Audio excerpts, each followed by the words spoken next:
Lemos, enfim, porque, como tantos já disseram e inúmeros perceberam, apesar da beleza infinita que há no mundo, temos em nós a sede infinita de uma beleza que deriva do mundo, mas a ele escapa. Uma beleza que julgamos existir no mundo habitado por palavras e metáforas, e que os mais hábeis ou sábios da espécie, para nossa suprema felicidade, precisam desesperadamente compartilhar. Essas palavras estão aqui no livro do grande poeta brasileiro, nordestino, alagoano, da cidade de Viçosa, Sidney Vanderlei, meu queridíssimo amigo e um extraordinário poeta. Eu tenho um prazer imenso de recebê-lo aqui no programa, nos 4 anos do programa Café com Poesia. Não foi por coincidência, de jeito nenhum. Quando chegou-me lá as propostas das pessoas, dos convidados e tal, eu fiquei muito feliz por você estar incluso no meio deles e fiz até essa sugestão para você vir aqui pela nossa amizade, nosso carinho e respeito esse tempo todo. E até que você cita aqui, quando você tem um item aqui que você fala sobre o Cordaça e você fala sobre a amizade, e eu vi. Então, li todos os seus livros e tantos outros que virão, eu vou ler porque você é um extraordinário poeta e escritor e amigo. Bom, bem-vindo ao programa, vamos conversar e tomar um café. Vamos, muito café. Ô Sidney, como é que iniciou assim, a sua vida literária, influências na sua vida literária? Você começou a ler lá na sua cidade, as pessoas que mais influenciaram nisso tudo, como foi? Em Viçosa, 2 pessoas me influenciaram, né? Um era o meu padrinho, que era o dono da farmácia, Zé Aragão, quer dizer, poeta, né, de um estilo sempre diferente do meu, que era um poeta assim, digamos, Zé Aragão era um poeta parnasiano, né, era um poeta da rima, cultivador do soneto. Eu peguei essa influência, mas já comecei uma coisa meio modernista, né? Uma coisa, vamos dizer, mais esculhambada, anárquica, né? Sem grande respeito pela rima e, assim, nunca tive grande apreço pelo soneto, né? Isso desde o início. Então, Zé Aragão era uma figura que lidava com teatro na cidade, né? Lidava com poesia, publicava o jornal, né, da cidade. É um homem múltiplo, né? E foi uma influência poderosa na minha vida, inclusive para um descaminho meu, que foi ter feito medicina. Porque Zé Aragão era dono da farmácia e eu passava os sábados, assim, mais ou menos dos 7 aos 14 anos, passei todos os sábados ajudando Zé Aragão na farmácia. E me iludi que eu tinha vocação, né, porque estava rodeado de remédios, né, e de ser médico. Foi uma fria. Com 4 anos eu saí de medicina para não matar metade da espécie, né? Talvez não tivesse sido tão ruim. Pois bem, e a outra figura era o dono da livraria, chamado Manuel Acioli. Manuel Acioli é um homem que faz uma cidade ler. Então eu comecei a comprar, né, os gibis da Disney. E pelos gibis da Disney, sobretudo Mickey, né, eu aprendi 2 coisinhas assim muito interessantes que eu não esqueço até hoje. Muita coisa de mitologia grega. A primeira delas foi a lenda do Minotauro, Teseu, que era o Mickey, bancava o Teseu. Teseu, filho de Ariadne e Minotauro. Foi a primeira coisa que eu tive conhecimento da mitologia grega. E outra paixão minha que foram os vikings, né? Porque também o Mickey, na pele de um viking, né, ele invadiu a Inglaterra, como aconteceu realmente ali em torno de 800, do ano 800, né? Ele então invadiu a Inglaterra.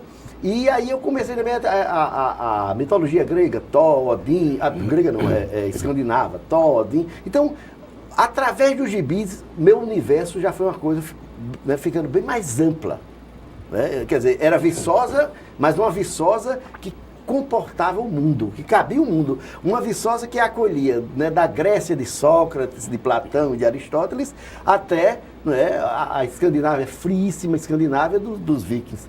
Ou seja, é uma Viçosa, como eu digo, inclusiva, certo? E Manuel Acioli, ele era muito interessante, porque daí, veja bem, ele praticamente impunha a leitura, gente. Dos gibis, eu passei para os primeiros livros. Me lembro os 3 primeiros livros que eu comprei na livraria do Manuel Acioli, com muito sacrifício, que foram O Crime do Padre Amaro, Olhar e o Lírio do Campo e David Copperfield, do Charles Dickens. Essas foram as minhas foram, digamos, as obras inaugurais, né? Eu comecei aí a leitura. E Manuel Scioli, ele tinha um método de entrega que era fantástico. Ele sempre chegava e nos sábados de manhã ele ia fazer as entregas casa a casa, as revistas todas, Manchete, Cruzeiro, Realidade, importantíssima. Sim. Que o nosso Audálio Dantas fez uma matéria que eu nunca esqueci, maravilhosa sobre o São Francisco. Era uma matéria meia revista, eu tenho até hoje. Então é uma coisa fantástica, né, do saudoso Audálio Dantas, aí, interiorano como eu, aí de Tanque d'Arca, né? E então o Manuel Scioli, ele chegava lá em casa, tinha uma areazinha, ele abria, ele já sabia, sábado de manhã o papai estava encerando. Estava com aquela enceradeira pesadíssima, Electrolux, que menino, aquilo era Então ele chegava na areazinha, papai estava na sala, papai não podia correr e dizer, não quero essa revista, não quero. Ele deixava muito. E papai ficava irritadíssimo, porque se corresse, levava uma queda desgraçada e ainda levava um choque, né? Porque essas enceradeiras antigamente davam um choque de lascar. Então, eu devo muito da minha pequena erudição que eu tenho hoje àquela enceradeira Electrolux, aquela cera, que era uma cera chamada Poliflor, que para lustrar e para cair não tinha coisa igual. Então, e o Manuel Scioli começou, deu revista Cruzeiro, Manchete, Realidade, Placar. Eu tenho que contar aqui a aventura de o que era Placar. Sim. A revista Placar, né, de esportes, no caso de futebol, ela chegava sempre às terças à noite em Viçosa. Então, toda a tropa que adorava futebol, da classe média, porque o pobre realmente não tinha dinheiro para comprar Placar, então a gente já ficava na praça esperando que o ônibus surgisse lá em cima, aí o ônibus dava um apito, né, no início da Ladeira da Matriz e começava a descer lentamente. Descia o ônibus.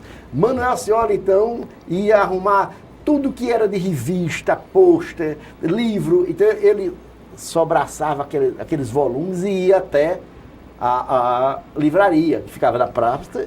A gente andava uns 3 minutinhos, chegava à livraria. E ele, para maltratar, né, a pirralhada, eu estava incluído naquela pirralhada, ele disse, agora é hora de arrumar. Fechava a livraria e demoradamente ia arrumar. E a gente louco, venda Placar, nada de vender a Placar. Ele passava bem 1 hora, depois abria as portas da livraria e disse, agora eu vou tomar café. Fechava de novo, ia tomar café, resultado, Chico. Quando eu pegava a minha Placar, já era perto de 9 da noite, porque eu chegava em casa, o papai disse, tá tarde, vá dormir, tá indo, nada de leitura de Placar hoje. Tomava Placar e eu ficava sonhando as fotos dos gols de Botafogo e do Santos a noite inteira, quer dizer, toda terça-feira eu sofri esse machucão psicológico para poder ler a Placar. Tá entendendo? Isso aí no período da infância. Isso, infância e adolescência. Já adolescência, até vim para Maceió com 14 anos. Então, pronto, veja que coisa interessante. Então eu aí já comecei a ler. Lia muito, já, né, por essa época, 13, 14 anos. E quando vim para Maceió, eu vim estudar aqui no Colégio Marista, né? Porque, explicação, eu e meu irmão, nós éramos muito estudiosos, então a gente gostaria de ter ido para o estadual, o liceu. Mas naquela época era o contrário, né? Você não conseguia vaga no Colégio do Estado porque era bom demais, você não entra. Aí eu fui para o Marista e tive uma feliz coincidência. Quando eu cheguei no Marista, em março de 73, o Marista estava muito decadente, mas começou a se reerguer, né, a partir da chegada de um irmão, que chegou nesse dia que eu cheguei, chamava-se Irmão Chagas. Então esse irmão era, toda vez que faltava um professor, ele dava aula no lugar do professor, e faltava muito naquela época. Então ele só dava aula sobre temas de filosofia. Ele escrevia o nome de um filósofo no quadro e passava 1 hora falando.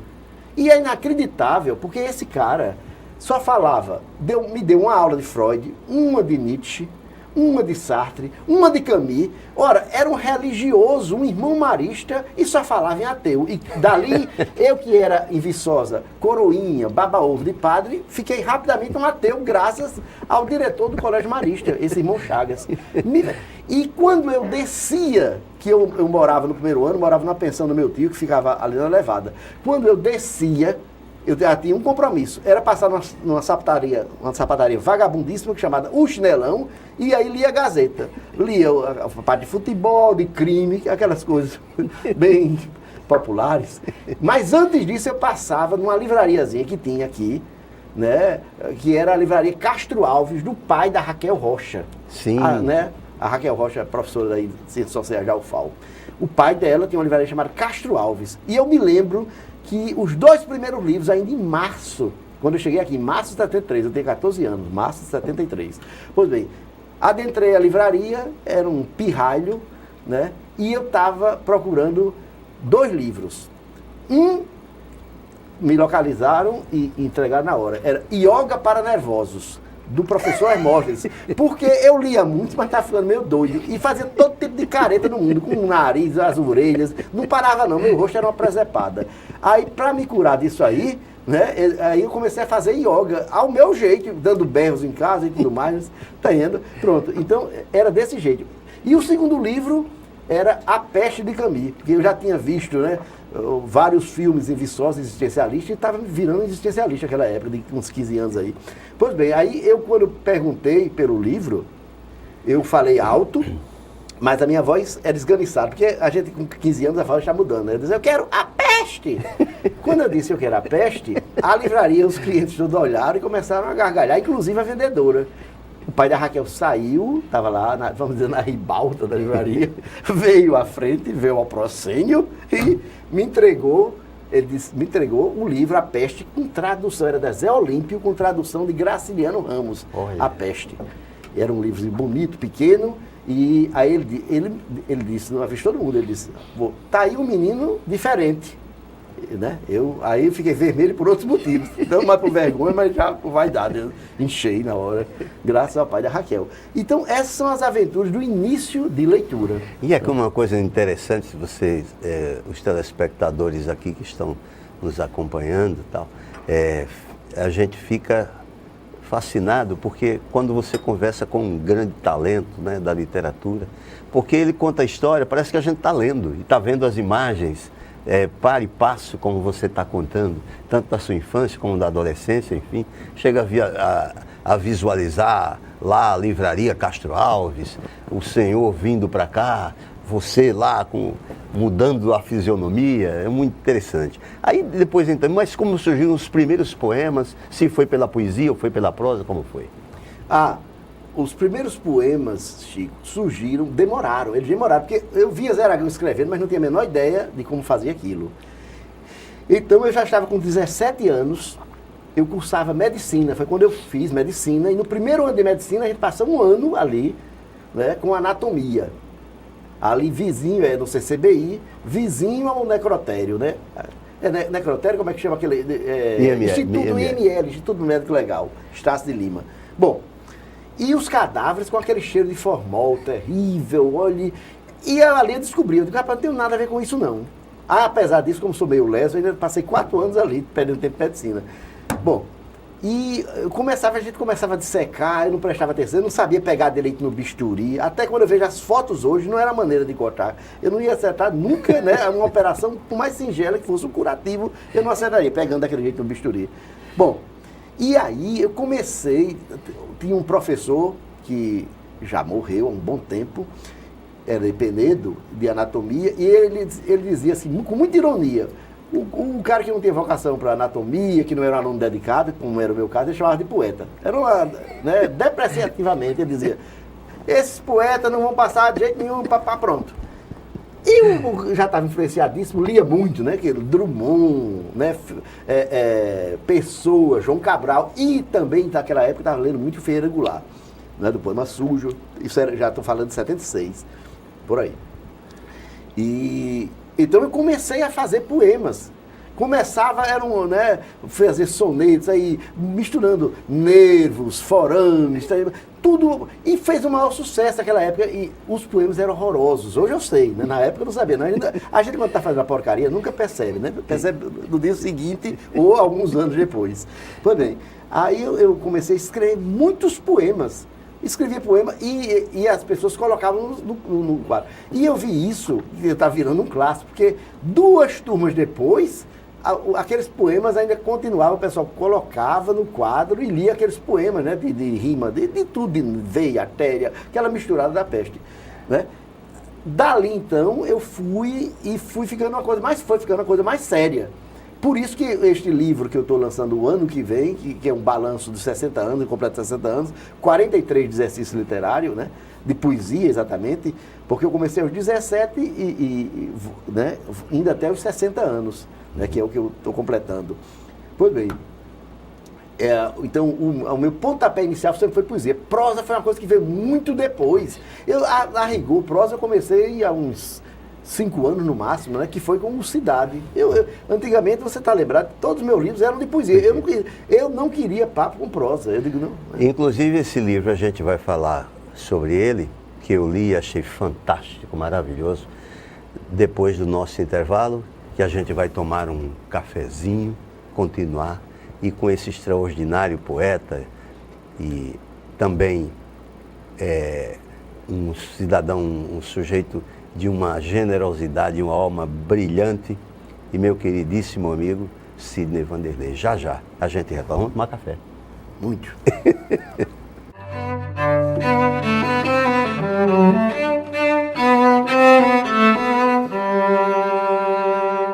Minha mãe é uma pessoa super ativa e eu passei a ver a minha mãe o dia inteiro deitada no sofá. Não conseguia mais trabalhar por causa das dores. Chegou um dia e falou assim, eu tô com medo até de morrer. E tá aí até hoje prejudicada por causa desse mosquito. O perigo é para todos, o combate também. Faça a sua parte. Com ações simples, podemos combater o mosquito. Ministério da Saúde, Governo Federal. O Brasil terá pela primeira vez uma Base Nacional Comum Curricular.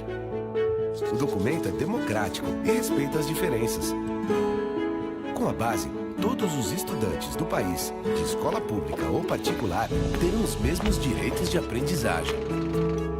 Hoje a aula é sobre cidadania. Isso é bom. Se a base da educação é a mesma, as oportunidades também serão. Ministério da Educação, Governo Federal.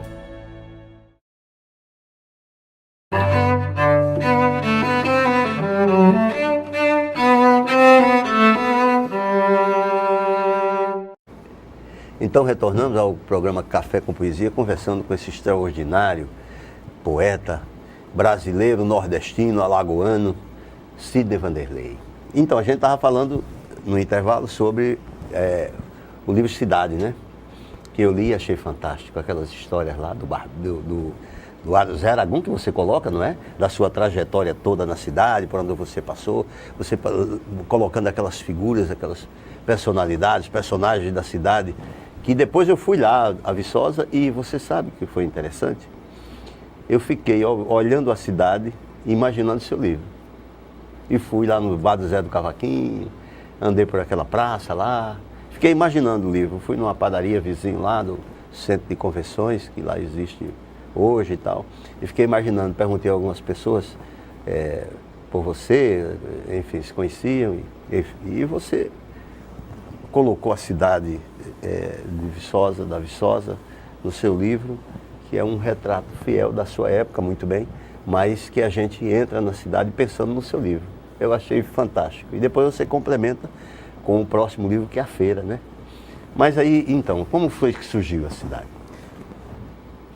Chico, eu fazia o seguinte, aí mais ou menos 2014, me deu uma febre, digamos assim, memorialística. Eu comecei a ter saudade de infância e adolescência, e da adolescência, né? E, assim, era muito comum à noite, botava uma música qualquer, ia para a rede e já saía com o texto pronto. Corria para o computador, né? Que é uma coisa que eu nunca pensei, era me acostumar com o computador, me acostumei. Digitava no computador, depois tirava uma vírgula, um parágrafo, estava pronto o texto.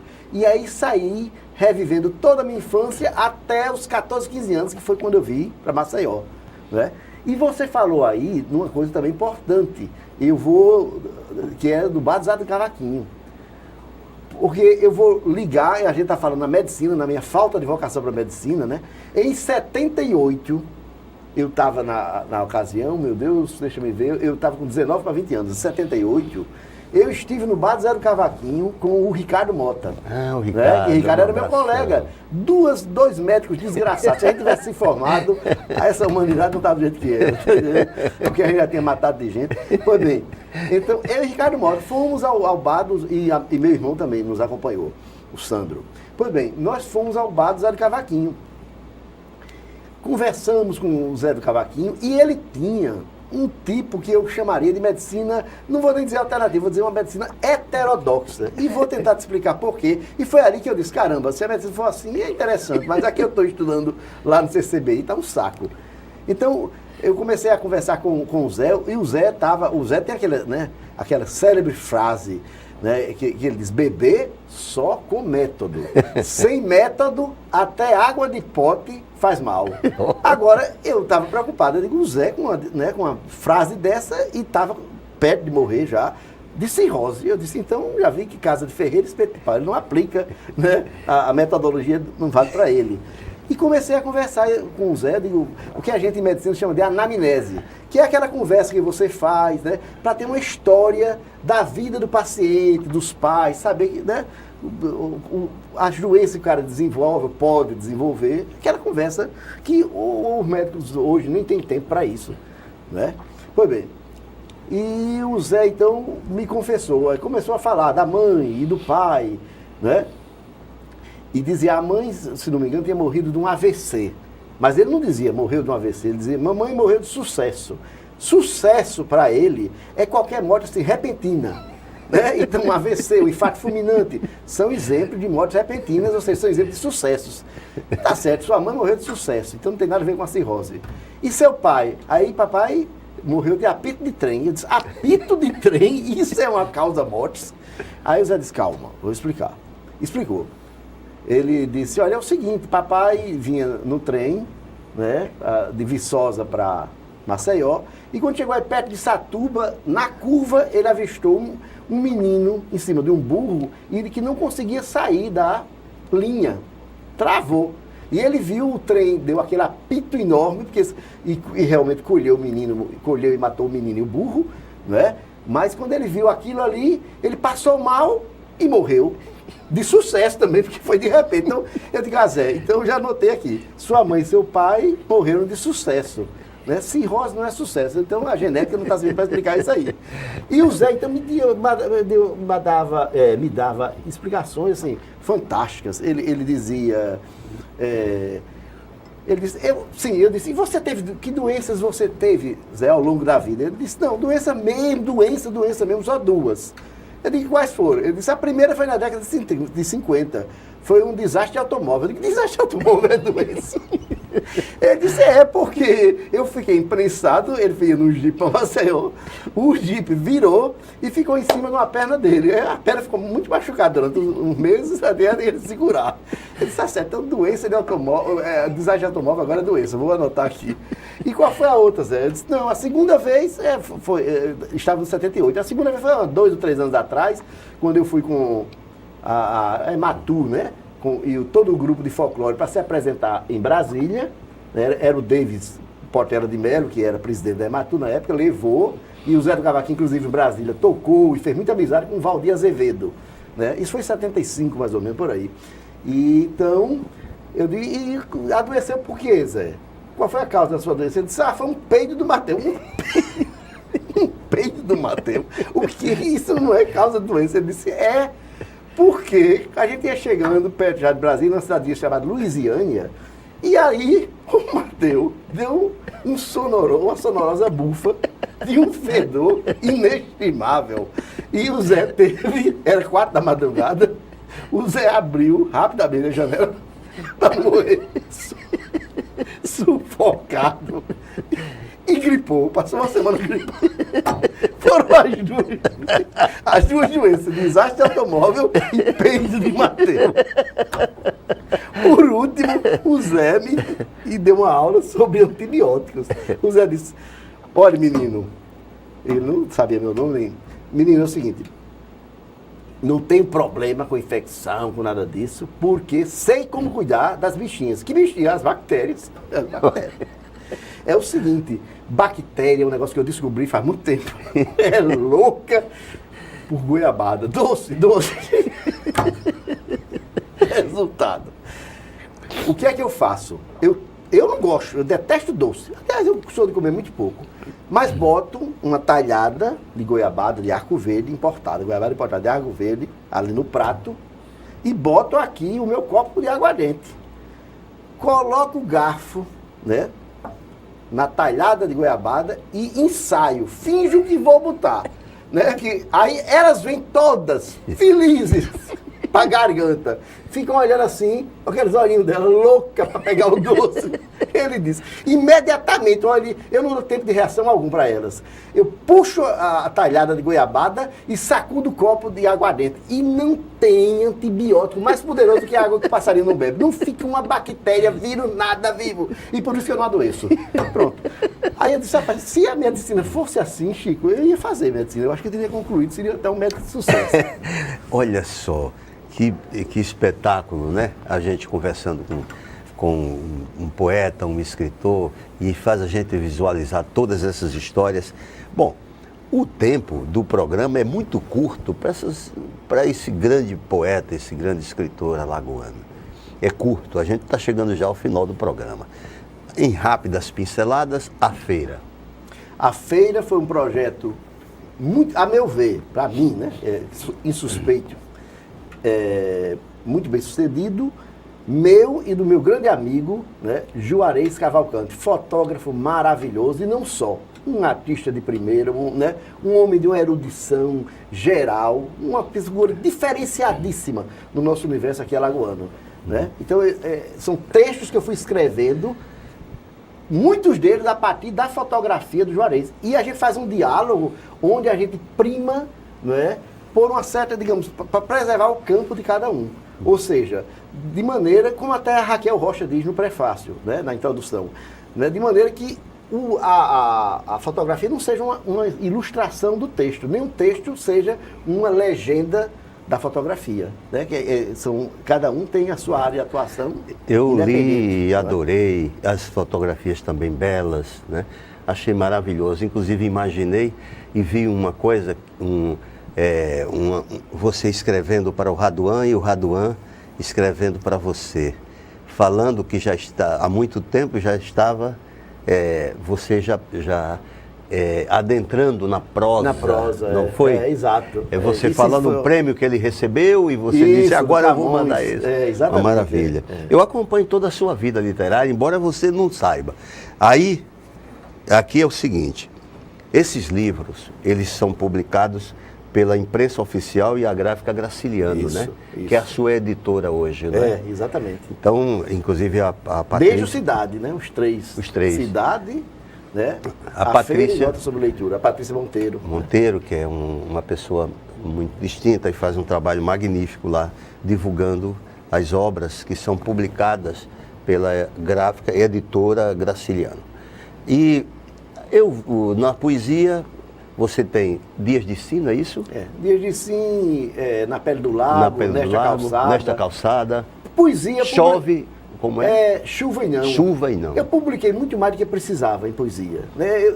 Tanto que eu não aguento ler mais do que 10% do que eu escrevi. Imagine quem não sou eu, né? Que não tem nada a ver com a conversa. Então, eu publiquei muito mais poesia do que prosa. Prosa, como eu te disse, é dos 5 anos para cá, esse é o terceiro. O Notas sobre Leitura, na verdade, né, que será publicado agora dia 12, né, pela imprensa oficial, dia 12 de dezembro, às 19 horas, é uma quarta-feira, ali no complexo do Teatro, né, Deodoro, é mais ou menos assim um ajuntamento dos e-mails que eu ia passando para os amigos, claro que eu retrabalhei, né, e que se refere a 3 anos de leitura, de 2015 a 2017. O que eu fui lendo e procuro o seguinte, não como um crítico, eu não sou crítico, mas procuro como um leitor atento, arguto, né, inquieto, impertinente, inclusive, dar minhas opiniões e passar parte da minha paixão pela leitura para quem vai ler o livro. É isso que eu pretendo, né? Nada daquilo, porque hoje você lê muito aquelas resenhas que você não sabe se o cara está gostando ou não do livro.